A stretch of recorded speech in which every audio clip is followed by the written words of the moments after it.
Why should we be fighting the injustices of today if things are only going to get worse? If God says that it's basically going to get worse, then why bother saving babies? Why bother fighting abortion? Why bother changing hearts and minds? Now that Russia has invaded Ukraine, our NATO allies are on alert for further aggression. Could this be the beginning of World War III? Is the invasion of Ukraine a fulfillment of biblical prophecy? If you're a believer in the rapture and the coming world dictator called the Antichrist, you'll want to stay tuned to this broadcast. My guest will open your eyes to end times madness and how prophecy has become the obsession of the modern church.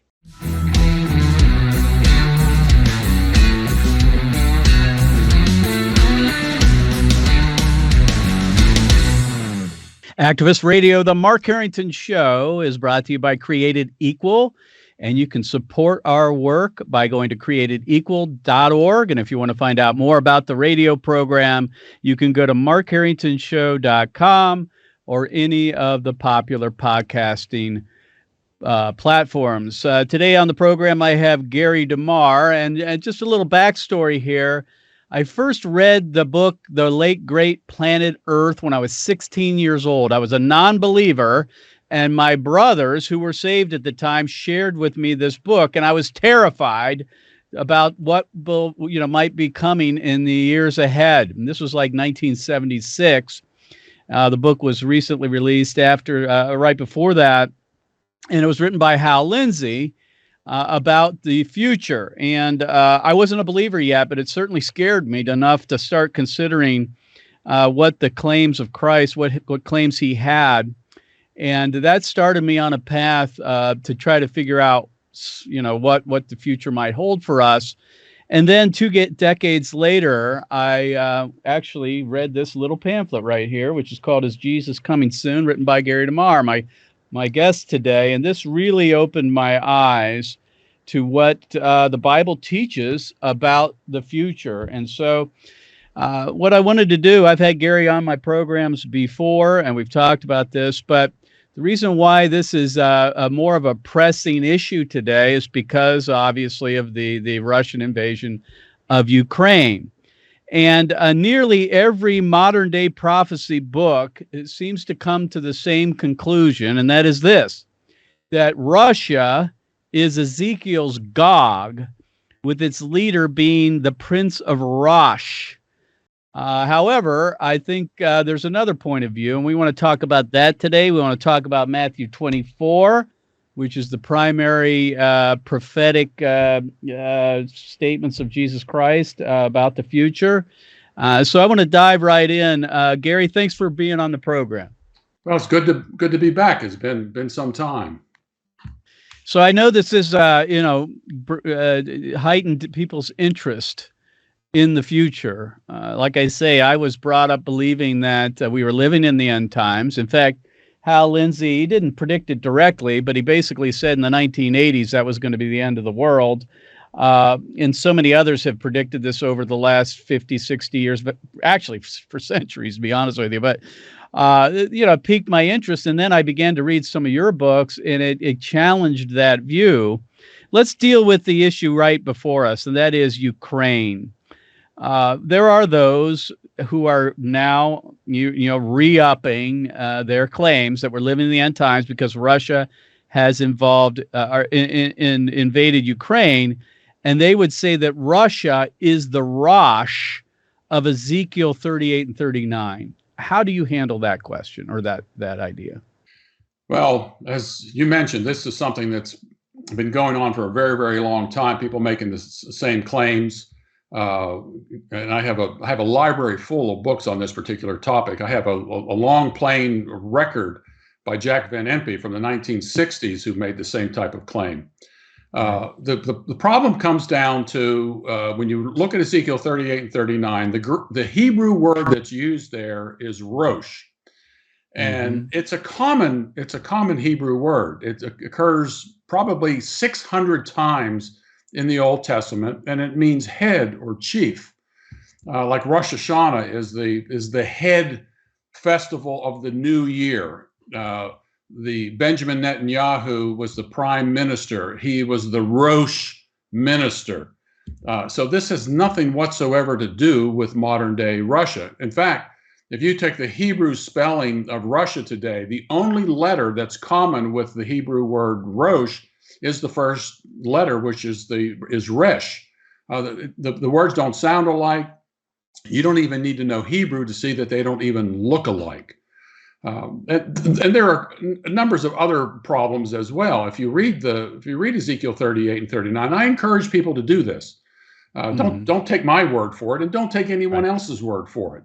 Read Ezekiel 38 and 39, and you will find in there that the battle is being fought with bows and arrows, spears, riding chariots. They're on horseback. This is an ancient battle that is in our past.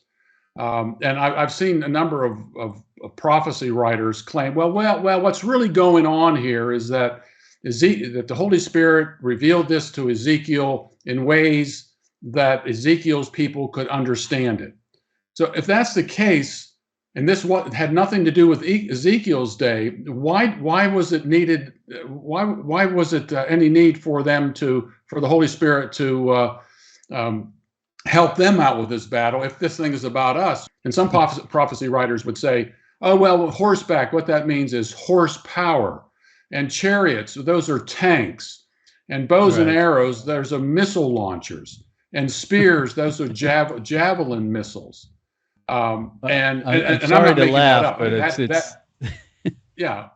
I mean, it gets a little bit absurd. That is exactly what some of these people have actually said. And the odd thing is, the people who are writing on this particular topic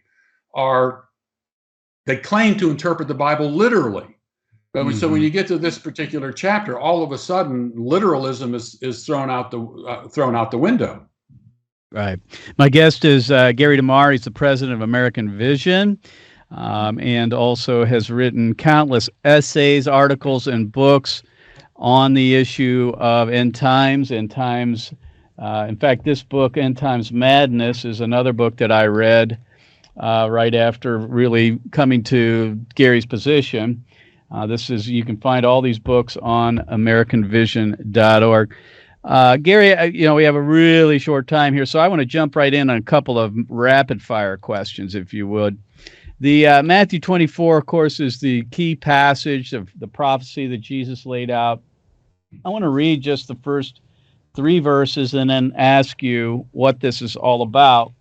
It says that Jesus came out from the temple, and as he was going away, when his disciples came up to him and pointed out the temple buildings. And he answers and said to them, do you not see that all these things? Truly I say to you, not one stone here shall be left upon another, which will not be torn down. And he was sitting on the Mount of Olives, and the disciples came to him privately, saying, tell us, when will these things be, and what will be the sign of your coming and the end of the age? What is Jesus talking about here? Is he talking about some future, 2,000, 3,000 years later, or is he talking about what's about ready to happen? Well, again, context is everything. We have to remember that when the New Testament was written, there were no chapter headings, there were no verse numbers.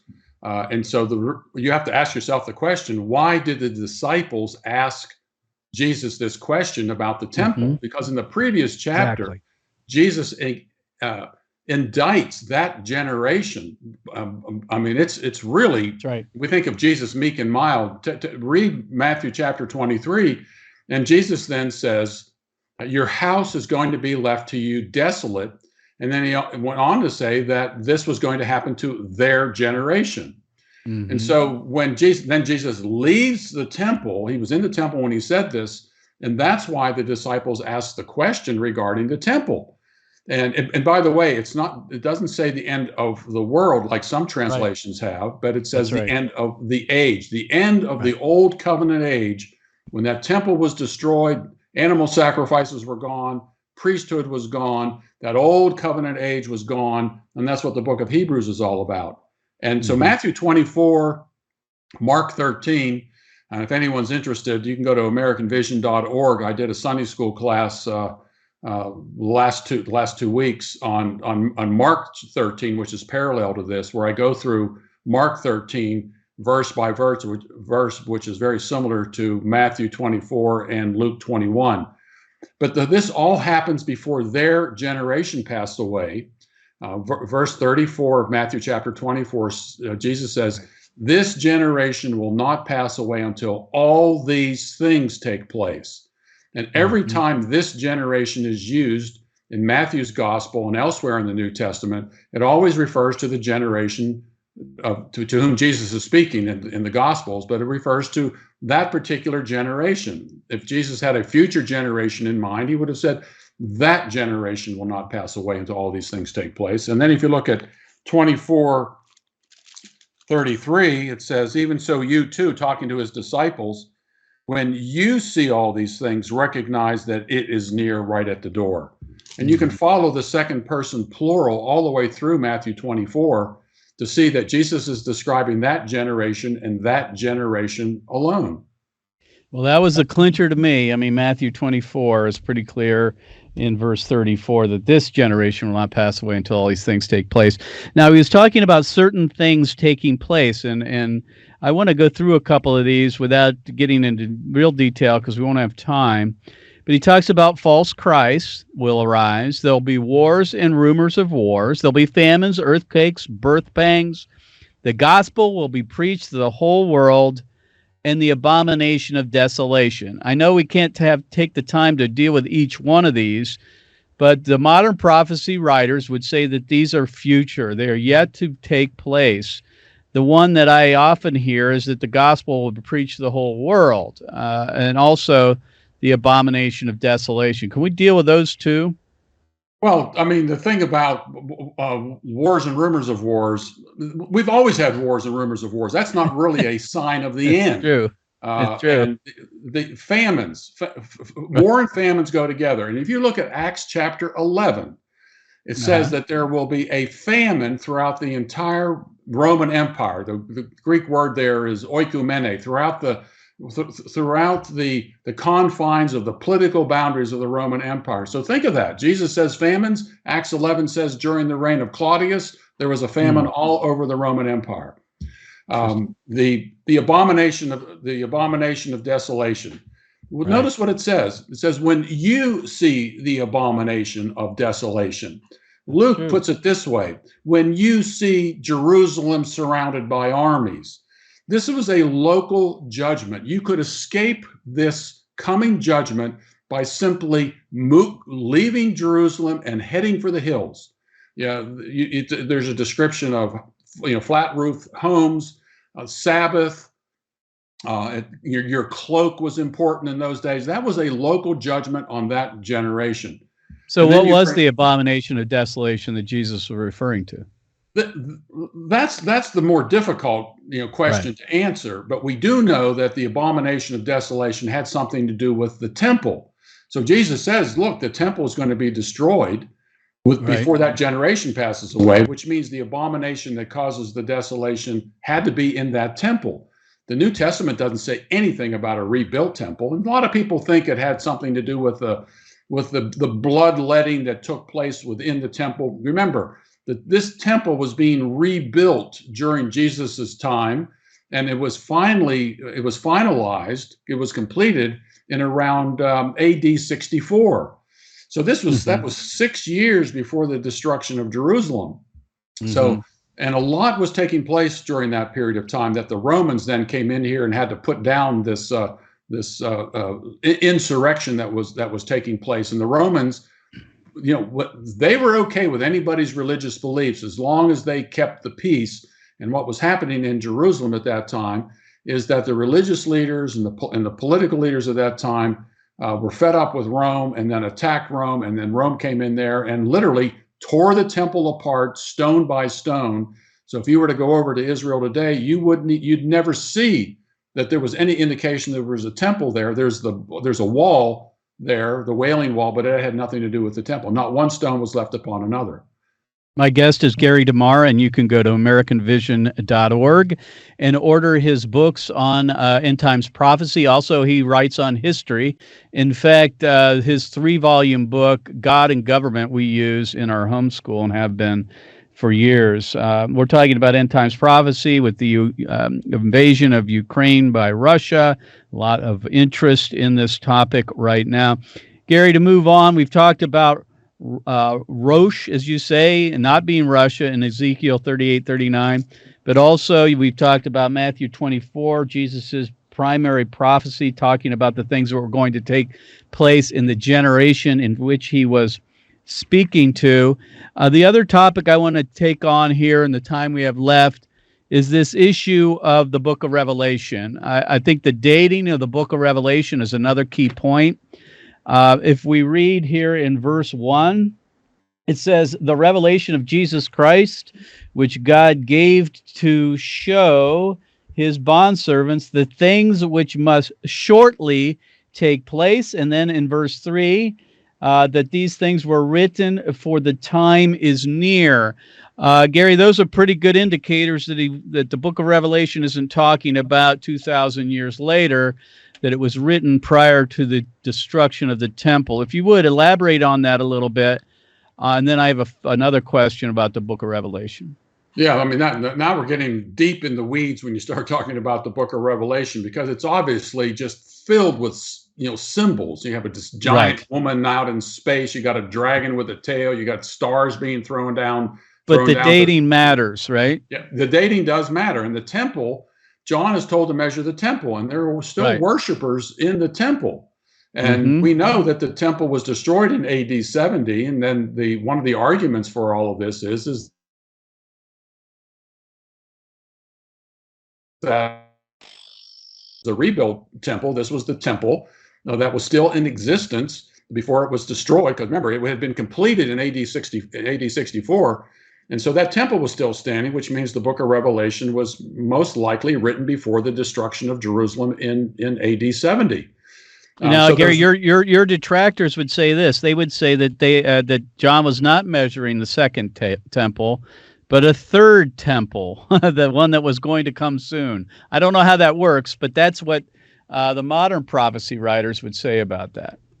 Yeah, well, in order for you to get another temple, you have to get some indication that there was going to be another temple. And even people who claim that the temple is going to be rebuilt come right out and say there is no verse in the New Testament that says anything about the temple being rebuilt.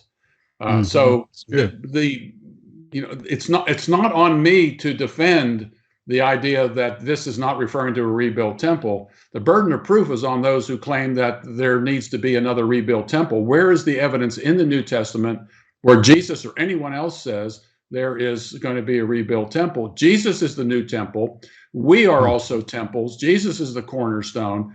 There's nothing in the New Testament that says anything about this revival of Judaism at sometime in the future. Because if you take that position, and those who hold this position will tell you this, they believe there's going to be another Jewish Holocaust during their view of this new Great Tribulation that's coming in the future, much worse than the Holocaust that took place in Nazi Germany. There's one more topic that I'd like to tackle with you, Gary, and that is the issue of the Antichrist. The Bible talks about Antichrist or Antichrists in 1st and 2nd John. But that is just a spirit. What is the difference between what modern prophecy writers would say about a one-world Antichrist and what the Bible speaks of in the New Testament? Well, the only place where you will find the term Antichrist is in 1st John and 2nd John. And John is very, very clear in the definition of an Antichrist. An Antichrist is someone who denies that Jesus Christ had come in the flesh. That is the biblical definition of Antichrist. It's not a political figure. It was a religious figure. John also said that there were many Antichrists, and he said by that fact, it's evidence that it was the last hour. And most better Bible students understand the Antichrists of the day were unbelieving Jews who rejected Jesus as the promised Messiah. So there, again, I always encourage Christians, go back and read the text of Scripture for yourself in order to determine what they say about a particular prophetic event.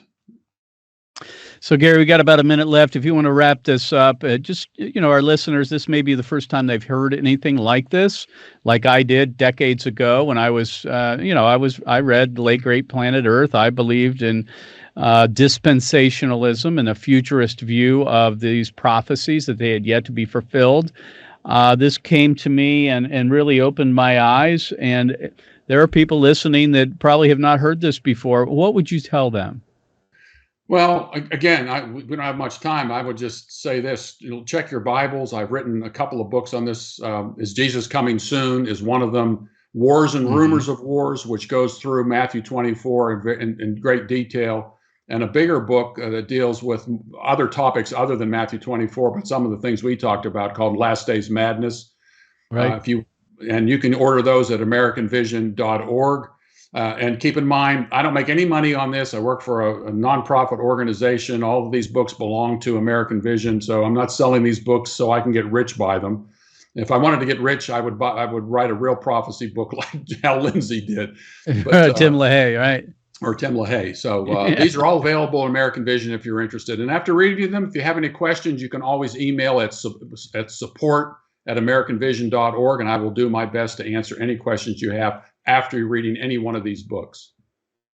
Gary DeMar has been my guest. He's the president of American Vision. You can find out more by going to AmericanVision.org. Gary, thanks for being on the show. Thank you. Hey, friends, if you're wondering what end times prophecy has to do with your radio activist and the pro-life issue, let me tell you this. For years, even decades, I've been told by others that it's only going to get worse and that Jesus is going to come back when things get really bad, and he's going to rapture the church, and we're going to go off into the clouds with him and leave this place behind. And what people would often conclude on that, or based on that, is that why should we be fighting the injustices of today if things are only going to get worse? If God says that it's basically going to get worse, then why bother saving babies? Why bother fighting abortion? Why bother changing hearts and minds? Why bother trying to make abortion illegal? And I think it's a good point, a good question. And it's one of the things that has led me to this position that Gary DeMar puts forward, and that is that most of the prophecies in the Bible are fulfilled. And so that's why I brought Gary on today, and you can find out more by going to AmericanVision.org. Also, I just want to let you know we're going to be recording a program on what might be ahead of us in a post-Roe America. I've talked about this briefly on past programs, but I'm going to spend some more time digging into this because I think it's something we need to be aware of and something we are anticipating here, and that is going to affect what we do. We have to be involved in voter education, pregnancy support, and possibly boycotting pill manufacturers and pharmacies that dispense the abortion pill. But I'm going to be spending more time on that in future broadcasts. So stay tuned here to the Mark Harrington Show. You can find out more going to markharringtonshow.com or pick up the podcast on Apple and Google Podcasts, Spotify, and all the popular podcasting platforms. Please listen, share, and leave a 5-star review. We'll see you next time. God bless you. God bless America. And remember, America, to bless God. You've been listening to Mark Harrington, your radio activist. For more information on how to make a difference for the cause of life, liberty, and justice, go to createdequal.org. To follow Mark, go to markharringtonshow.com. Be sure to tune in next time for your marching orders in the culture war.